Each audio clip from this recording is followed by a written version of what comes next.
Hi guys! So, magluluto ako ngayon ng gulay. Puso ng saging. And then, papaya.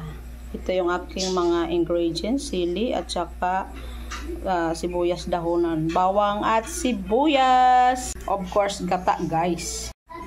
Bago ko sisimulan ang lahat, maglalagay muna ako dyan ng mantika. Gigisahin ko muna yung mga ingredients. Lalang, trip ko lang bagid butter. Ilagay ang bawang. Uy, sabi na kasi ngayon may lamok na laglag oh. Pampasarap daw yan sir.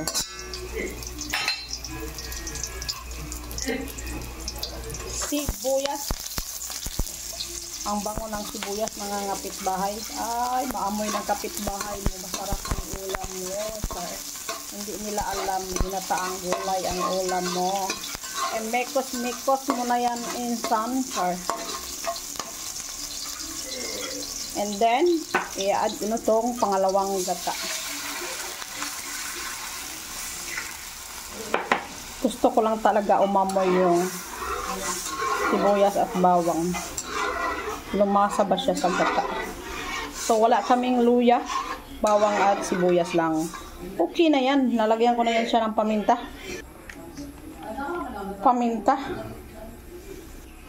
Bago i-add ko na yung puso mo, puso ng saging.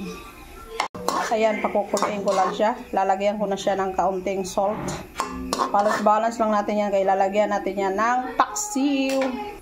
A little bit salt. And then pakukuluin ko siya para maluto na yung puso ng eggs mo. Sarap lang. Ito talaga ako magluto. Ganito talaga magluto yung mga sinanano. Bakit kailangan pagpukin yung kawali? Charot. So, ito yung papaya, no? Inanuhan ko na siya ng asin. Kinupusan ko siya ng asin. Oh my goodness, ang hirap naman ng Tagalog. Eh. Basta, nilamasan ko siya ng asin para maalis yung mga dagta-dagta. So, tatakpan ko muna siya kasi medyo matigas talaga yung puso. I-check na natin yan. Ayan, kumukulo-kulo na siya. Mekos-mekos na yan, insan.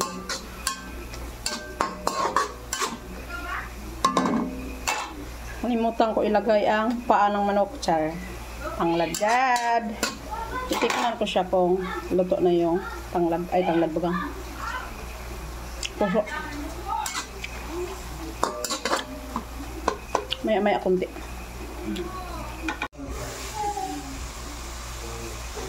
Ilalagay ko na ang papaya.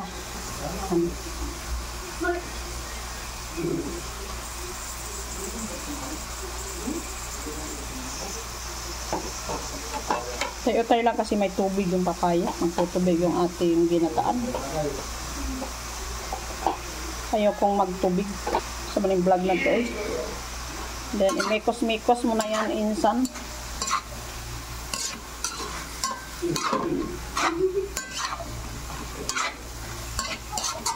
So, lalakyan ko to ng paksiw, guys. Mamaya na, kasi madudurog yung isda. Ito yung paksiw na ilalagay ko. Yan.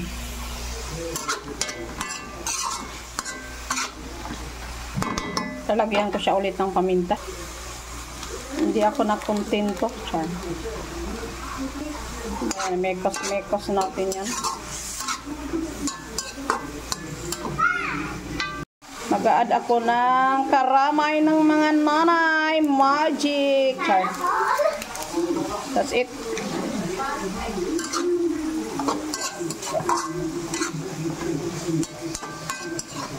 Then, tatakpan ko muna siya.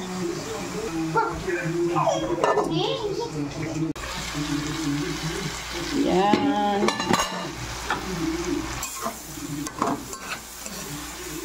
Ilalagay ko na ang unang gata.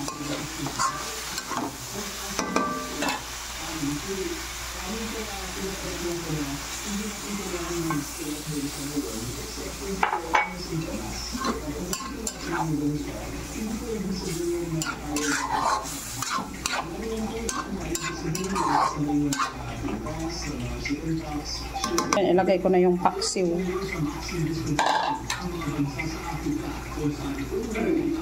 Paksiw ang ating ilahok dyan. Hindi kami pwede sa tuyo at mga inuubo.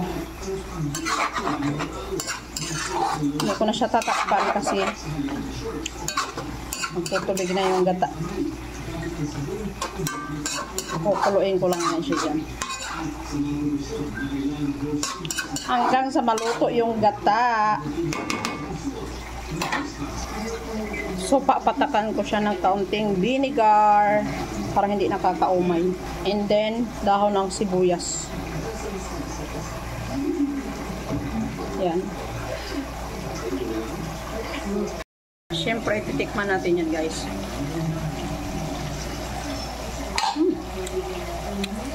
Namit. So, luto na yan, guys. Ayaw ko nang nalalabog ang papaya. So, kain tayo, guys. Mapaparami na naman ang kain ni Nyora ngayon. So, thank you for watching, guys. See you on my next video.